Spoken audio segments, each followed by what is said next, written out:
Welcome Okay. to another episode of Threads of Enlightenment. It is always my pleasure to take time first to welcome our guests because I deem them coming with several things that I consider very important and expensive. And first, it is their time.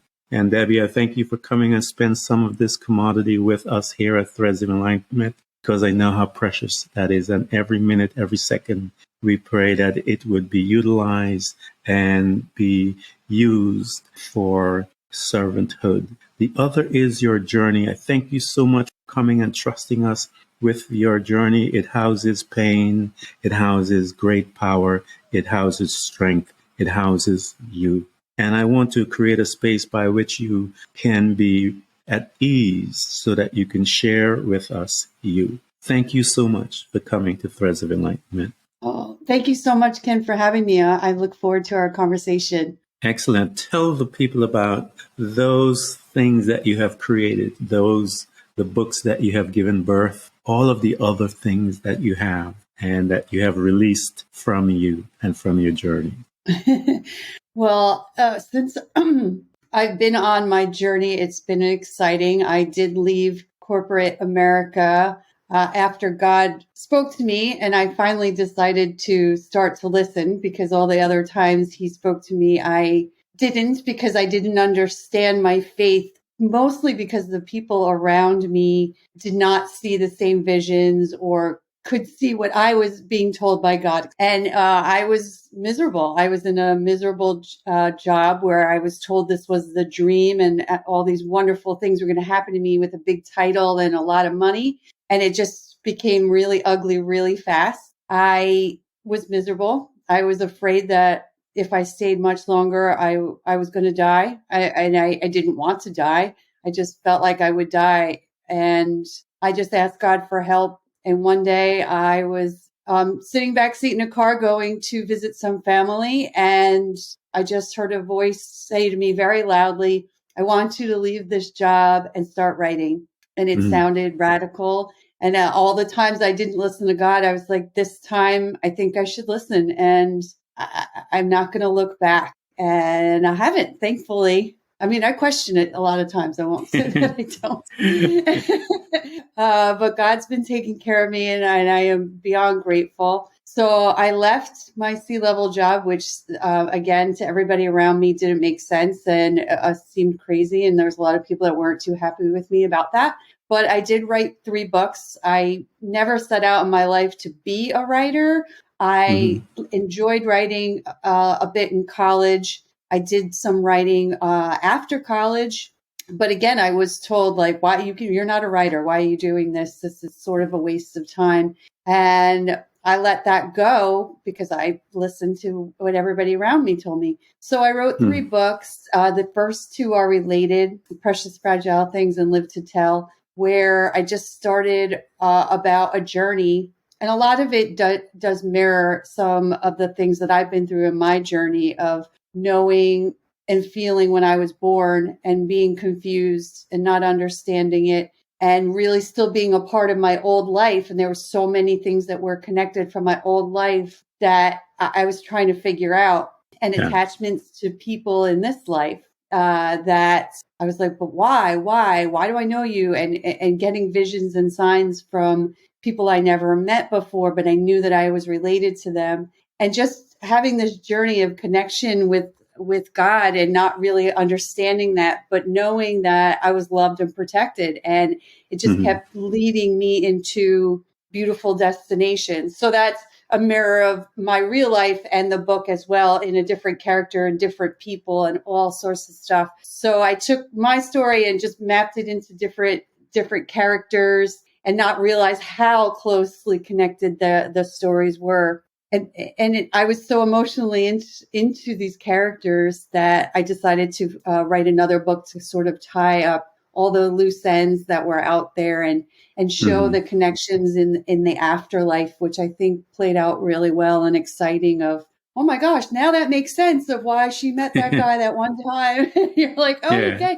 And I hope that, in my real life that connections like that will come full circle. And I'm starting to see now how they are, which is pretty cool. My third book, I wrote based on the same thing of being love protected and really listening and following to what's on your heart. And I realized there's something to that I keep going to that topic, that feeling, that understanding, that is your relationship with God, and it is what is in your heart. And God gives you dreams, and he brought you here to shine. He didn't bring you here to punish you and to make you miserable. We do that to ourselves. And the more you stay centered in your heart, and the more you stay centered to what your inner voice is telling you, what your heart is telling you, you shine and wonderful things happen. And you are just getting yourself closer to God and bringing people closer to God with you. So positivity brings so much, but we pay more attention to the negativity that brings us down, and we stay in there because, the negativity wants to keep us there.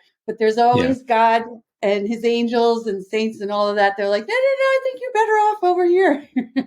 Better off up here. And I just love that feeling of always being taken out of a negative situation and put into a better situation, and really seeing God's work on that. And it feels good. And I realized that through my journey, I did do good things. It feels like, I was bad at every job, and oh my gosh, why, but you did do good things, and you have to recognize that. So I took a lot of time to listen to my heart and say, well, what was really good at what I did? What made people really shine? When were we the best? And I realized it was taking the people around me that I saw that were drowning or in a bad place, and realizing that they had so many talents that I could see, and maybe they couldn't see it in them because they were stuck in that negativity pool. And a lot of it is, hey, I need this job for my family. This is, where the money is. I can't leave. I'm scared. I can't do this. And it's not always career centered, but you start with fear based. It is usually a fear based thing, and it's a fair base. We are all in some sort of, even if we're not working or we're not making a paycheck, we're all in a job. We're all in a job for God, if it's monetary or not. And once you realize your true potential and what you're really good at, you can get to that dream job. And when you're not in that dream job, you bring home the anger. And then you're like, well, I'm having so much trouble with my spouse, and my kids are having trouble. And you realize, all that negativity is breeding. And then you blame the spouse, you blame this, but you're not looking at yourself and your heart. Are you following what's in your heart? And I took these people and I gave them the tools that they needed to succeed. And I said, you have a year. I took 25 people. You have a year. I'm going to give you tools. I'm going to give you the right people, the right exposure to things that you're interested in and what you're good at. And in like 8-9 months, all 25 of these people went into their next level, whatever that looked like. Wow. It wasn't necessarily the ladder up. It could have been in another location. It could just, everybody had their own unique reason of what leveling up looked like. And I was like, this is great. Let's do another. Let's do another. Let's do another. I took that program, and I moved it to the next company that I went to. And we took it in different directions that was right for the company and right for the people around them. And it flourished and flourished. And I realized in 4 years, I had promoted over 550 people into their next level. Wow. And I saw that, and I'm like, okay, well, with my writing and that, I want people to know that they can get themselves closer to God. And I think I became really good at it, and I want to help you. So I created, awesome. Thank you. I created what I call the Dream Pollination Program, based off of a few programs that I had worked on. I became a dream manager coach, and it basically mirrored all the stuff I was doing. And so I took a culmination of all the programs and certifications that I have and created this Dream Pollination Program that is all about you. It's about pollinating who you are.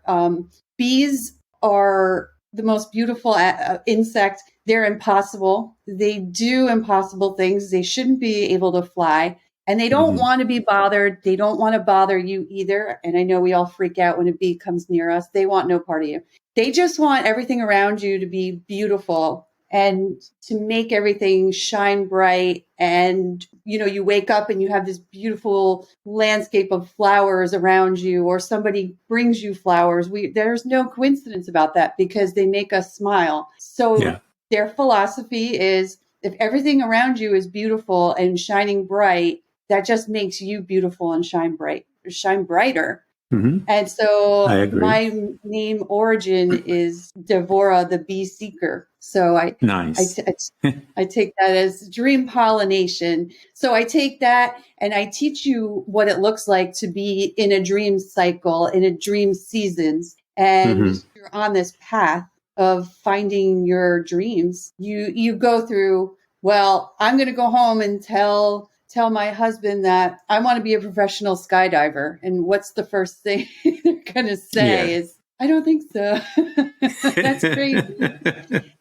The crazier the dream, the better it is. But teach you how to have a plan together, teach you to be the well-rounded person that you need to be to get there. So if you want to be a professional skydiver, you need to have a lot of training. You need to skydive. You have to be in really good health. Right? You need to be physically well. So what you're feeding yourself, how you're physically handling it, finances. If you're going to leave your job, you have to be in good financial state. So put yourself there. You have to be mentally in a good place. You have to be spiritually in a good place. So taking care of all of those avenues before you go home and tell your spouse you're going to jump out of a plane for a living, you need to have all these tools ready to go. And that's when you build what I call the dream team of, okay, I'm doing this and I'm so excited. I want to let you know that I'm going to become a professional skydiver. And this is my plan.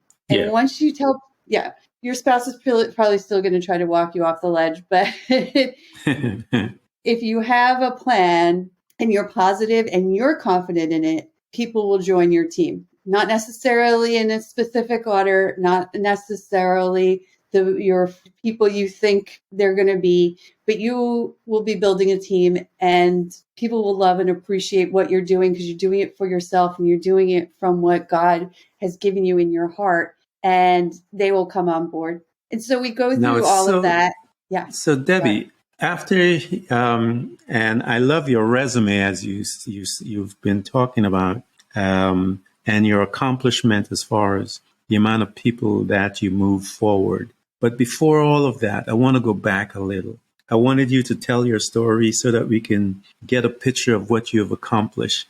And then I want to take you back. Talk to me, Debbie, about your family life. How was it when you were a little girl? You talked about dreams and stuff like that. What was your life like with your family when you were a young girl on this planet? Things with my family were good. I mean, I have loving and supporting parents, so I'm grateful for that. I have wonderful aunts, uncles, and cousins, so I'm grateful for that.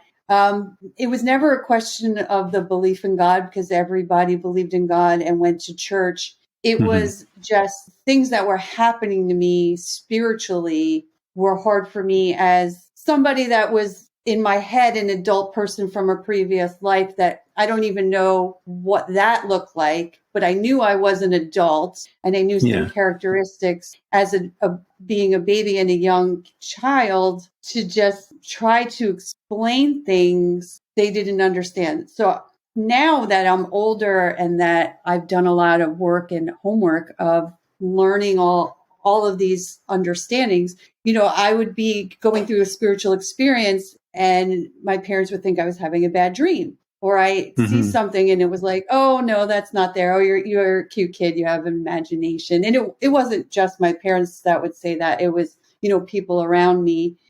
And How old were you, Debbie, when you started getting these experiences? How old were you? When I started getting those experiences, I was very young. I think I wasn't even walking. Wow. Yeah. And then when I got older, because I was definitely in a bed, but I was still at a place where I couldn't really talk so well. Yeah. And I would hear these dark voices, and I could see images, and they're speaking to me in another language that didn't make sense to me, but they're talking to me like, hey, you know what's going on, and blah, blah, blah. Like friend to friend, you could tell by the tone of the voice, or explaining something to me and getting louder because I'm like, I don't get it. You don't understand. I don't understand what's going on. And it was very scary. Wow. Now looking back, I believe I've identified one of them as Archangel Michael as protection, because while that was going on underneath my bed, there was things going on, and I could see. There used to be a hand that would come like from the wall. My bed was against the wall from my bed, and it was coming and trying to grab at me. And that's when the angel voice was speaking to me, but it was another language, trying to I think protection over me, sending me protection, but also walking me through it. And I just couldn't understand. And I'd be having these dreams, and my parents were like, it's just a nightmare. And so we moved my bed from one side of the room to the other once I could explain the hand. And I'm like, but it's real, because I was awake. Like, I was not sleeping at this point. I was awake, and it was still happening. So I learned that it was something and nobody else could see it. And there was a level of chalking it up to nightmares, but I stopped talking about it because nobody believed me or understood what I was going through. And there was a lot of other things that were very horrifically detailed that I don't even know that I could describe, but things that were happening. And I realized if I talk about it, nobody is going to understand me. And the more I talked about it. Yeah. I'm sorry?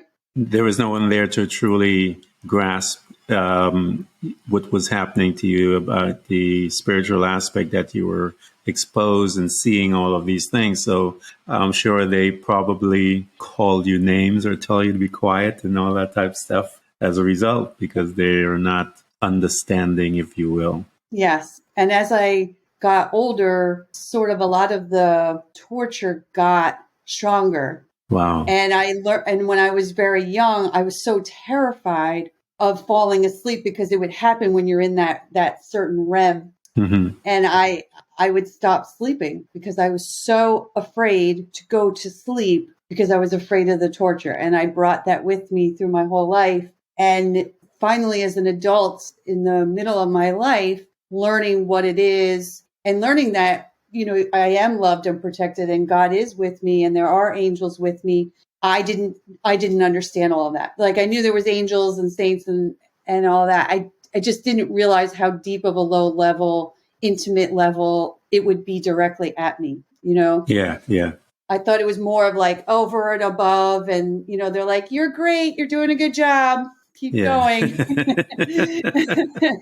I didn't realize they were hand holding me and really standing next to me until I visually could see it. And now I could see it a lot more in depth, and I could feel it a lot more as I'm more connected to it now that I understand it. And I could see both. So that's what's hard too, is you could see the goodness and you could see that there's not goodness, but sometimes they're all wearing the same outfit, and they're all in the same shadow. And that can be frustrating. But once it now is a world where there is so much attacking us, right? So we get spam text messages, we get spam emails and spam social media, and it looks just like that, right? So we all get the IRS robocall of like, oh my gosh, you have to give us all your bank account information, you owe us all this money, but it's so fake. Or the AT&T bill that doesn't exist, and it's like a copy of a copy of a copy of the AT&T logo that's so bitmapped. It looks like that. It looks bitmapped, and it looks fake, and it looks like a fraud. It looks like a really bad Louis Vuitton bag.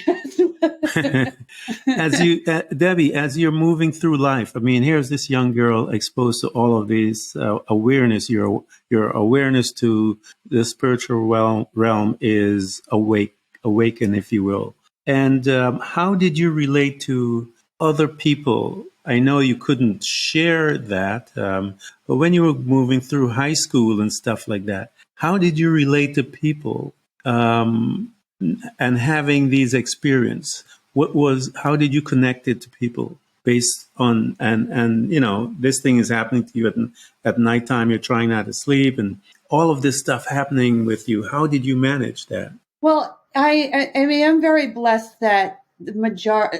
I grew up with really good people, and everybody that I went to high school with, I would say there's like 95% of us that are still strongly connected, and even if we're not, we're at a hand's length away. And everybody, we were not all the same religion, but we all my friends have a deep have a level of faith. I shouldn't say a deep level of faith. Have a level of faith, and same with college. So I just learned to keep my relationship with God mine, and I was grateful that I had friends that were going to church, and that wasn't a question of that. So that helped keep me in connection with God. I was able to tell people stories after the fact. Okay. So it was easier to explain. Like I would know when somebody was going to die, and I still do. I've tried to turn it off because it is a little bit of a burden to know. But there's, I would look in someone's eyes, and I would know, like, this is the last time I'm going to see this person, and or know that there was something big about to happen to them. And I learned that there was some sort of like a gag order, like I couldn't talk about it. And I left it at that. But after the fact, I could go back when the person had passed away. I could go back and say, remember this day, and explain like my feelings. And a lot of people just were like, oh, okay, that's great, whatever. But also being able, when someone passed, to say, I got a message, and be able to relay a message that I got from whoever had passed. And slowly people really started to notice. And I noticed that my family was noticing things of, okay, I can see, something, and you're holding back. Like if they sensed me with how I was in that moment, how I kind of was in a tunnel, so to say, and I couldn't hear the things around me or see it. And so that people were starting to notice that. And yes, you had mentioned before about being made fun of.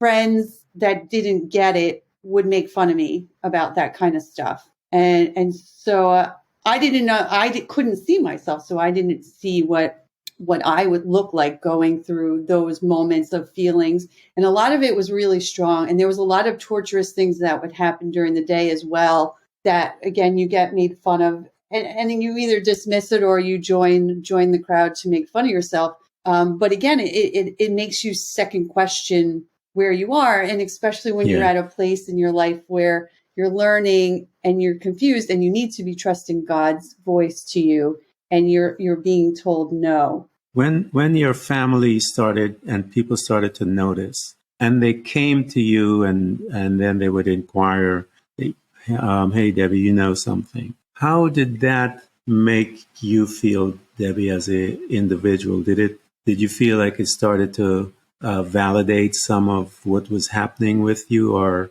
did you? How did you handle that when they came and said, "Hey, we know you know something," or something, or they began to notice you, if you will? How did you handle that? Well, it was it's like a weird fame, right? Where all of a sudden people can see that they could see your vision. They could understand that you have something in you. Believe it or not, I feel like it is sort of like a light on. Yeah, because you are shining your light, and people could see that. And I think it was misconstrued in a lot of different ways that did become a way of abuse, because I think a lot of people don't look at it the way I do. I see it as it's God giving me a talent that we all have, but this is my shining talent. And people see your light and they don't know what to do with it, so they automatically see it as, I want something from you. I want to be a part of what you are. From it. Yeah. Right. But it for a young teenage girl and, into college years, it was, all I see it as is a relationship. And most of those relationships were very abusive, not like I was being beaten up, but I was being used when I was so this is where my confusion in faith was nobody saw my light for so long. And then all of a sudden, somebody sees me where I felt invisible forever. And you're like, well, I don't have any attraction to this person, but they could see me. I don't care. And then you realize, I mean, it's the truth. And I think that's why, when you're not connected to God and you don't see it, that's what you think, because that's the reaction of, oh, I feel something from this person, or I could see something in this person. And I could see,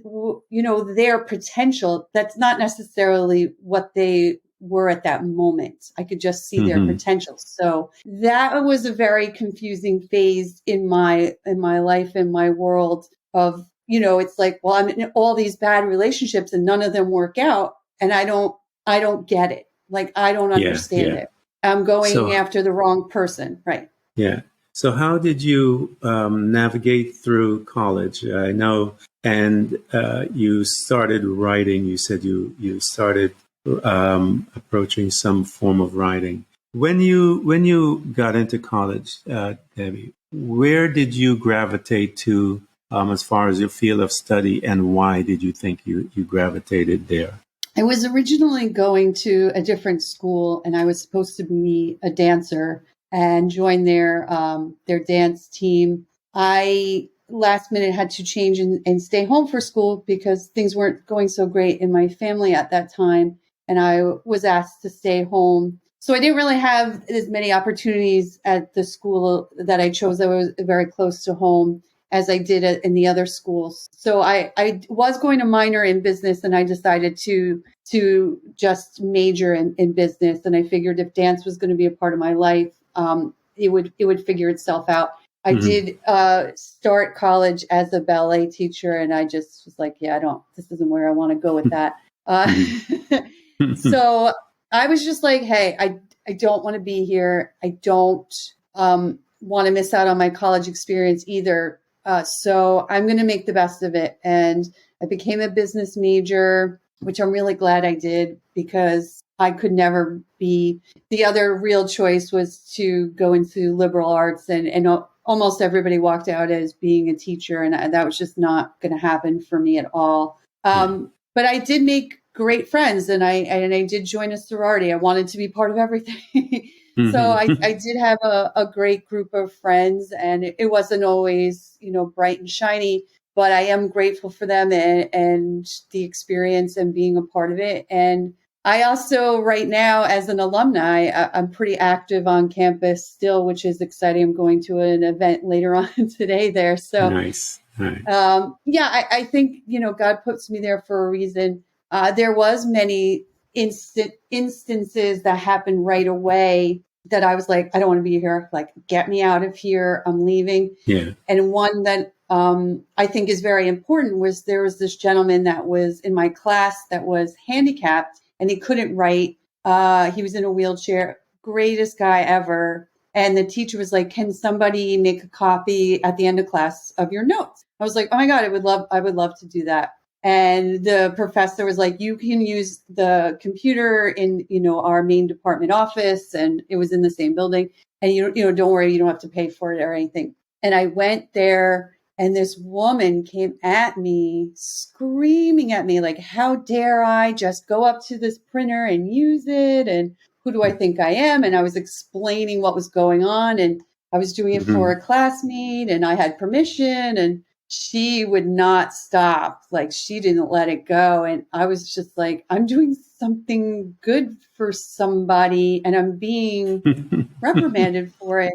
Yeah. I was, I didn't want to be there. And I was just trying so hard to make the experience really like, I'm going to do all these good things and it's going to make me happy. Yeah. And I was just like, I don't even know how to handle this. And I didn't say anything to anybody. I went to another part of the campus, and I made copies, and I brought them back to the guy.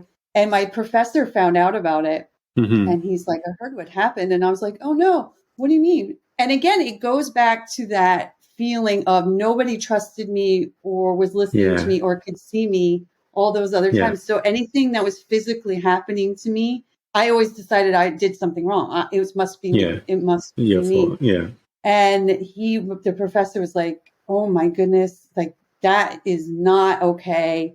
And that woman got fired. Wow. So I just felt like it was a moment of, you're being challenged all the time by something negative, because every time you go to do something really good. So whenever I go into a new anything, relationship, a job, a new place, and something negative happens right away, I'm like, well, this place is going to be the greatest thing ever. So after you got into college and you're there and you're studying your business, and you mentioned that you were glad that you did that. You mentioned on the onset that you started writing a little in college. When you say you started writing a little, what do you mean by that? Was it articles? What was it that you started to write a little? I started to just write short stories, and I was a big romantic. I think I still am, and probably always will be, of just believing that, believing in love and all these crazy love stories that go on in that age. And when a friend was like, I don't know if I like this guy or not, and I'd be like, let's play it out. So I would write like a little story about my visions of what I could see how this relationship could be, like just a good, feel good, loving story. And then that kind of freaked people out. So I stopped writing people's stories. I have a friend like that who she sees the story and we'll be sitting down out eating somewhere or whatever, and it'd be a couple of people across from us, and she would go into this great big dissertation about these folks in this beautiful story, and I'm looking at her going, you're totally out of your mind. I mean, how in the world are you seeing all of that? And I'm just looking at two people. And so she would create this tapestry of really, really interesting stuff, and that's done in a few minutes, and have this elaborate story. And it's really interesting to see that you were doing something similar and creating all the different stories and stuff like that. It's really fascinating. You guys' mind is very, I think, is very quick, and to be able to look into a situation like that and then create. Which is, and I'm just staring at them going, wow, they look tired to me. But, that's my approach to the thing. I think I'm too literal. But here you are and you're writing, and which is really a good skill, Debbie, to think about it, what you just described. That's an interesting skill to have and to utilize and to develop. How long did you do that? Did you continue to develop your writing skills? Because that's a great tool to have, and using your imagination like you did. I wrote in college. I had a professor that I took an English course that had some writing, and he encouraged me a bit to continue. And I sort of laughed him off, like, I'm a business major, I can't write. He's like, I could see you being a famous writer one day. And I was like, oh, okay. But again, I didn't listen, because, that wasn't the people in my path that were talking to me. It was somebody random, and I was already brainwashed by all the others. I did have an extremely vivid dream in my early 20s of a crazy journey and just places that were familiar, but they didn't exist. And it was a story of, you think it's one thing, but it's completely something else. And it was the vision of the person of how they saw themselves. Yeah. And she goes through the death of her son, but you don't realize that it's her son that died. And you just see she's in this dark world. And then all of a sudden, when her son dies and he comes back to speak with her, everything is in color. All of a sudden, everything is in color and bright, and she sees who she is. But when she sees it, the relationships were already starting to dissolve, and people were already dismissed her because she just was in this lost land for so long. and I wrote a lot of it. It was right around September 11th. I remember because that was when I was finishing it, and I wanted to sort of put a little piece of that in there. And I was like excited about it because I felt it was really deep, and there was a lot of replication of what I was going through. My boyfriend at the time, he was like, "Oh, I'm so excited! I'm going to read it," and he read the first page, and he's like, "I don't understand." And then I found it a while later, all ripped up in a million pieces. Wow. And crazy enough, I had it on my computer, and I got one of those viruses where you get 500 pop-ups, and then your computer just completely fries. And if it was on that computer and it fried, I had it on a jump drive, and something happened to the jump drive, and it disappeared. So the story was gone. I think I had like Wow. the first page of it, but the story itself, it's still very strong in my head, and I feel like if it's meant to be written again, it will be. Yeah. I think eventually it will. I think there's a few other writing projects that I think are more important of actually writing my journey and not hiding behind characters. Hmm. And get that out first, because then I feel like writing that book would be easier or make more sense if Yeah. once I Yeah. write my true journey. So I think that I have a few books in the works, but I think I'm gonna push those to the side and focus on writing about my true journey. That's excellent. That's a sad thing that person did that to you. Here you are, Debbie, and you're moving through life, and all of these vivid imageries are happening within your life as you're moving, and you're going into a field in business. How did you get in? What was the first once you got into the business? Where did you navigate through once you graduated? I got a job. Right, I was told to get a job right after I graduated and have someplace to go that Monday, which I did. Let me ask you a question, And Debbie, because sure. you keep saying that who was telling you, who was whispering the programming behind you, telling you to go to this Yeah, direction, it was that. dictated from my parents, mostly my Okay. dad. My mom was just like, "Yep, that's the way to go." It was like you fit a formula, like you graduate, you get a Yeah, job, you move your way up, you make money, you bring, there it wasn't a lot of room for creativity. And I'm not, sitting here like, how dare they? But that's what they knew. It's like you get a that's job, what everyone does, though, Debbie. It's not just your parents. I think society as a whole, yeah, that's the formula that we are yes, programmed. We're born, we go to high school, go to college. College, you get the job. You get the job, you make money, you accumulate all these things. You buy a house, you get married, have the kid, the white picket fence, 2.5 dogs, all of that stuff. And then in the midst of all of that, you're supposed to be extremely happy. And because you surround yourself with all of this stuff and you've gained all of this, and many people arrive there and realize none of it, whatever length of time that they did there, 40 years or whatever, 30 something years, they realized none of it was me. Absolutely not 1 ounce of it was me, as I was living for someone else. And that is because of programming. As I mentioned to you on the onset, these entities that are designed to keep us programmed and to keep us in this mold. And then when we get there, we realize, man, I am not happy. I've interviewed millionaires. I have friends that are millionaires and were achieving all of these things in the profession, and then walk away one day and never came back. And you kind of have to question the model then. If it is what they have gotten and they're walking away, they're seeking spiritual enlightenment and all of these things, then that model must be flawed in some way. And so it's a shame, but I feel that it is also it gives the opportunity to people like yourself and others that are out there to look at and achieve all of that and realize, no, there must be something else. And then you begin to open yourself to that spiritual aspect of your individuality.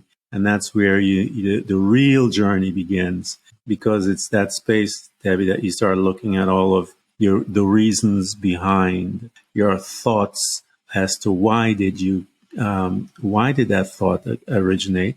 Where did it come from? Is it my parents? Is it mine? Is it my friends and all this type of stuff? And that to me is when we began to really enjoy this space called Earth and the journey of learning who we are. From the onset, Debbie, we had talked, and you were talking about you navigated through all of that, and you landed in healthcare, and you achieved all that they told you should have. Talk to me about you right there, Debbie. You're coming to work, you're driving in the morning, you're listening to your music. We know that you're still having some of these visitation. You're still feeling that, because those things will never go away. And you're in the pinnacle of your job and all was well and whatever. Talk to me about that space. How was Debbie the woman in the midst of all of that? I think that every morning was a definite struggle of, you're fighting all the angles, right? So you're in a position, in a place where it doesn't feel good, but you're told it's supposed to feel good, and you're trying to make it feel good. You're up all night because you have anxiety, because you don't want to go, and your internal self is in turmoil. And you're also sort of being tortured a little bit, and by spirit of, there is some good and there's some bad, and trying to navigate what that looks like. And so by the time you get to work, you've been awake for 7 years and you're like, I'm exhausted, but you perform. And I was a zombie. I was definitely a zombie of meeting, paperwork, another phone call, meet and greet, talk to an audience, more meetings, Yeah, I've been there. I know it. Yeah. And then you have COVID and realize all these meetings were not all that necessary. But talk to them, Debbie, because I know you said that you felt like you're going to die, and I almost died, Debbie, and that's because I was in the healthcare, and I remember my sister had asked me because my goal was to leave and retire early and travel the world and do my podcast like I'm doing right now. But I kept delaying because no, the time wasn't right. I need more money. If I make this jump, I'm not going to be secure. I mean, we have all of this stuff going in our heads. And in my case, I found myself in a hospital in the emergency room in ICU for 7 days and change, almost died, and laying in my bed. And I realized, what in the world am I doing? I need to make a change. And so talk to them, Debbie, because I came close to it because of my stubbornness, but you came close, but you were brave enough. You had the courage to bail. Talk to us as to how you were feeling that dichotomy within you of, hey, I'm tired for 7 years and you're in this rut. What happened, Debbie, for you to say, you know what? I know you mentioned it in the car. Where were you coming from? And you're back in this car, and you're probably exhausted from everything else, and just looking at it, going, "I'm getting out." So I was working in Brooklyn, and I live in Westchester. And for those that are not in New York, that is nice drive. Like going from just as fast as going from New York to China and back, because just the rush hour, even if I was leaving at 6 o'clock in the morning, the impossibility of getting myself to Brooklyn. And then you're like, oh, okay, I hit Queens. And then you get on this one Jackie Robinson that's like a tiny 2-lane highway that's just backed up. Yeah. And then you have to, if you think that there's a logical way through Brooklyn, there isn't. There's no logical way to be like, I'm just going to get off at this exit and I'll just take the side roads. No, you can't do that. You sit there forever. And then if I went all the way to the belt, that was too far east, way too far east. I had to go to the central part of Brooklyn. So all of that, the stress of that morning drive, the ride home, I did try to listen to a lot of prayer and a lot of Sirius XM, the Catholic channel. So I'd listen to Mass and I listened to, some of the shows that were prayerful. But I was stressed out that whole time, and I was angry and getting resentful. And I'd get there and be like, okay, gear up, let's do this. Yeah. And then there was just no love there. And there was a lot of turmoil going on that was ugly as well. So it wasn't like the greatest environment. I think that there's amazing people that work there. I think it was just a poor time of what was going on in their system at that time. But it is they do a great job, and it is a good place. So I don't want to take away from them. But I was dying, and I'm like, I'm going to die if I do this, because I'm not sleeping. I'm having that extra glass of wine at night. I'm hitting McDonald's up or White Castle every time on the ride home. That can't be a good afternoon snack. And but it felt good at the moment. I'm sure. I wasn't getting to the gym. The weekend was miserable of just drowning and being in my apartment because I was so exhausted, and I wasn't seeing my friends. I wasn't seeing my family. And it took, I was away with my parents, and I got a call that my uncle was dying and it could be any moment. Wow. So I was like, I have to tell you this, we're getting in the car, we're going right now. My Uncle Eddie is dying.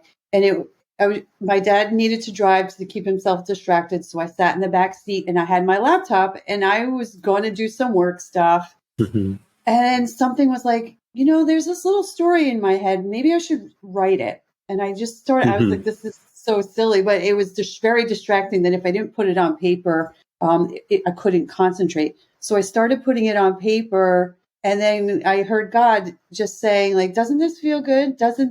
Don't you like to write? Don't you miss it? Wow. And I was like, yeah, it's kind of good. And he's like, I want you to be writing. And I think you need to leave.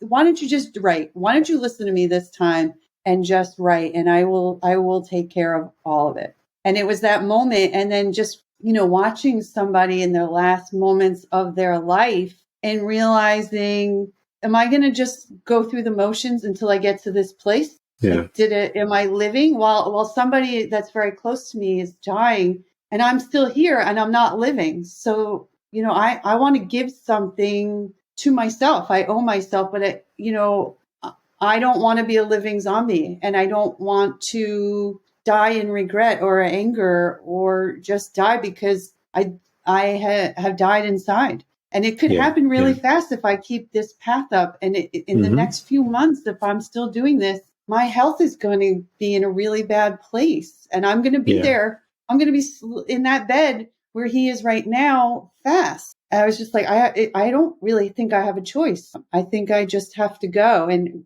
a lot of situations happened at the same time at that job that it was perfect timing. And we were all on the same page of like, yeah, it's time for you to go. I'm like, yeah, it totally is. Let's do it.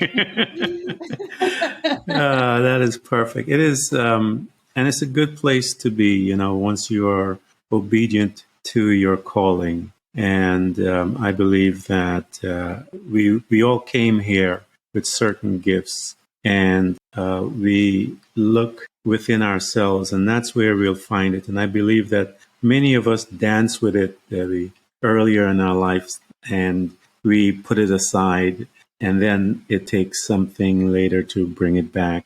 But most of us do dance with the gift and enjoy it for a few moments, and then, quote unquote, life and the programming steps in and steers us off. Those of you that have been listening to this conversation, has Debbie been pouring her heart out to us and telling us her story and her journey. And she has produced, and you guys know I say it all the time, have given birth to several books, Live, Tell. The other is Precious and Fragile Things. I love the names, Kathy. I love these names. Debbie, I love these names, man. It's awesome. Soul Meets Body, 6 Degrees for You. That is a beautiful title. I need to steal some of those things, Anyway, but those guys that are listening to us, I want you guys to buy her books, get into her space. You've heard her story. where Debbie achieved the things that many of you are chasing, and she was not happy. And many of you are in the same exact position. Here is someone that you can call, you can email and talk to, you could purchase her books and read and see how she danced through the wisdom that she gained and all of the insight that is housed within those books. You can read them and learn and grow. And so I want to challenge you guys to buy it, offer it to family members, friends, so that you can assist them and for yourself to grow and become better human spirits while you're here. Debbie, you're writing and you started in the car. And talk to me. I know you had said that things began to change where you were afforded the opportunity to move forward. How did you deal with some of those uncertainties?